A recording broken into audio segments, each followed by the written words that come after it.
बिस्मिल्लाहिर्रहमानिर्रहीम।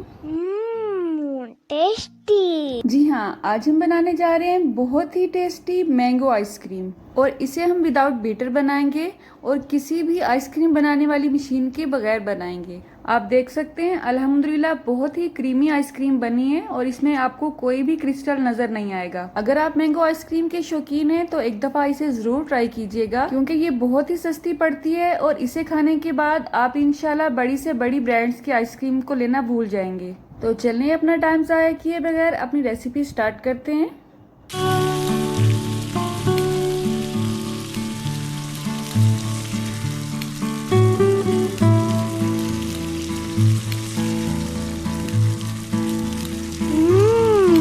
टेस्टी। तो mango ice cream बनाने के लिए हमें तकरीबन 1 से 1.5 कप मैंगो की प्यूरी चाहिए होगी। तो इसके लिए मैंने ये अनवर लटोर मैंगो लिए हैं। आपको जिस मैंगो का टेस्ट अच्छा लगता है आप वही ले लें, लेकिन कोशिश करें कि उसमें बाल और रेशे ना हो। अब हम इनको छील लेंगे और गुठली अलग कर लेंगे और इनको इस तरह से छोटे छोटे पीसेस में काट लेंगे। अब मैंगो के इन पीसेस को शेकर जग में शिफ्ट कर लेंगे और इनको अच्छी तरह से शेक कर लेंगे। आपने इसमें कोई भी चीज़ ऐड नहीं करनी है, ना पानी ना दूध, जस्ट इनको ऐसे ही शेक करना है। अब मैंगो के इस पल्प को हम जग से निकाल देंगे और कटोरी में शिफ्ट कर लेंगे। अब शेकर जग के सेंटर वाले कवर को आपने उतार लेना है और उसी जग पे इसे हम फिक्स कर लेंगे। अगर आप जग को वॉश करना चाहते हैं तो वॉश करने के बाद उसे अच्छी तरह से ड्राई कर लें, वरना क्रीम अच्छी बीट नहीं होगी। यहाँ मैंने क्रीम का छोटा पैक लिया है, इसमें तकरीबन 1 कप क्रीम होती है। अब मशीन को हमने ऑन ही रखना है और उसमें ये बहुत ज़्यादा ठंडी क्रीम जो हमने 1 से 2 घंटा फ्रीज़र में रखी है उसको थोड़ा थोड़ा करके ऐड करते जाना है। आई थिंक आपको जग की साइडों पे जो छींटे पड़े हैं उससे अंदाज़ा हो रहा होगा कि मशीन हमारी मुसलसल ऑन ही है। चलते हुए शेकर जग में जब इस तरह से ठंडी क्रीम थोड़ी थोड़ी ऐड की जाती है तो वो बिल्कुल बीटर का काम ही करता है। सारी क्रीम को जग में शिफ्ट करने के बाद आपने इसे 1 मिनट के लिए अच्छी तरह से शेक करना है और हाई स्पीड पे शेक करना है। 1 मिनट अच्छी तरह से शेक होने के बाद हम इसमें ऐड करेंगे कंडेंस्ड मिल्क और ये हम 3/4 कप लेंगे। ये रेगुलर मग है, आप देख रहे हैं, ये कोई भी मेजरिंग कप नहीं है और ये घर का बना हुआ कंडेंस्ड मिल्क है। इसकी रेसिपी मैं आपसे शेयर कर चुकी हूँ। कंडेंस्ड मिल्क की रेसिपी का लिंक मैं आपको स्क्रीन के एंड पर दे दूंगी। कंडेंस्ड मिल्क की रेसिपी बहुत ही ईजी है। अब इसी तरह जैसे हमने क्रीम को ऐड किया था वैसे ही हम कंडेंस्ड मिल्क को थोड़ा थोड़ा करके ऐड करते जाएंगे और कंडेंस्ड मिल्क को भी आपने अच्छी तरह से फ्रिज में रख के ठंडा करना है, उसके बाद इसमें ऐड करना है। 3/4 कप का मतलब है 1 कप के आपने 4 हिस्से किए हैं, उसमें से 3 हिस्से आपने डाल दिए हैं और 1 हिस्सा छोड़ दिया है। मशीन हमारी पिछले 2-2.5 मिनट से मुसलसल ऑन ही है। 1 से 1.5 मिनट के लिए हमने इसमें सिर्फ क्रीम को बीट किया था और कंडेंस्ड मिल्क ऐड करने के बाद हमने 1 मिनट के लिए इसे मजीद चलाया है। मशीन अभी भी चल रही है, इससे हमने ढक्कन उतारा है।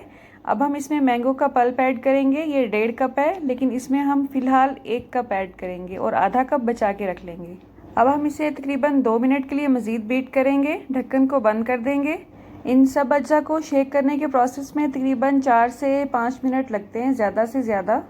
2 मिनट मज़ीद बीट करने के बाद अब हम इसमें फूड कलर ऐड करेंगे।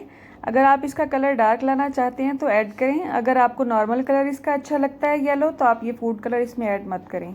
ये जर्दा कलर मैं ले रही हूँ इसमें। अगर इसमें कोई आप मखसूस येलो कलर लाना चाहते हैं तो उसी तरह का आप फूड कलर यूज़ कर सकते हैं।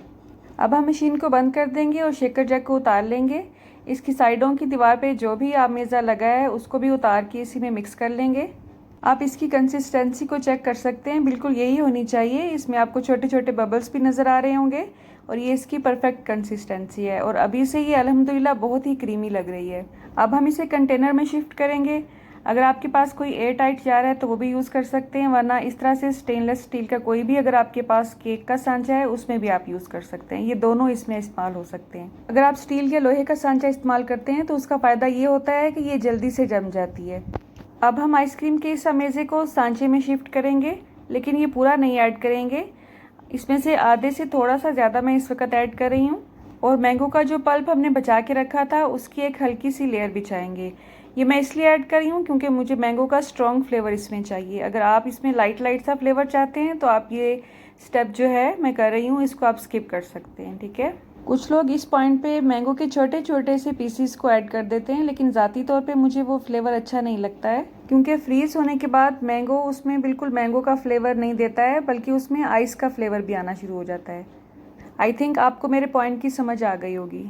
अब आइसक्रीम का जो बाकी मेज़ा हमने बचा के रखा था वो भी इस पे शिफ्ट कर देंगे और ऊपर से इसका लेवल हल्का सा बराबर कर देंगे। आपने ज़्यादा प्रेस नहीं करना है, जस्ट हल्का सा सेट करना है, ठीक है।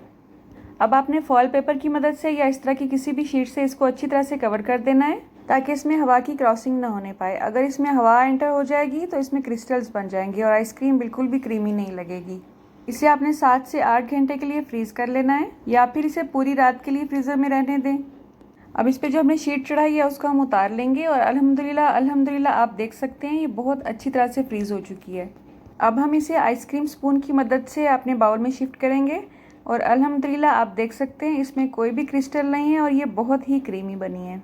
इसको गार्निश करने के लिए मैं यहाँ पे बारीक कटा हुआ पिस्ता और बादाम ले रही हूँ, लेकिन ये बिल्कुल ऑप्शनल है। अगर आप चाहते हैं तो आप छोटे छोटे मैंगो के पीसेस से भी इसको गार्निश कर सकते हैं।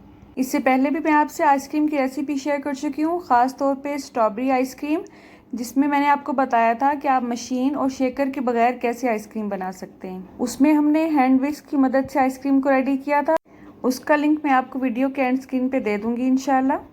अगर आपको मेरी ये आज की एफर्ट ज़रा सी भी अच्छी लगी हो तो इस वीडियो को उन लोगों से ज़रूर शेयर कीजिएगा जो कि ईजी और नई रेसिपीज़ सीखने के शौकीन हैं। अल्लाह आप सबका दस्तरखान सजाए रखे और हम सबको सेहत और ईमान का रिज़्क़ अता फरमाए। मेरी नेक्स्ट वीडियो तक अल्लाह हाफ़िज़।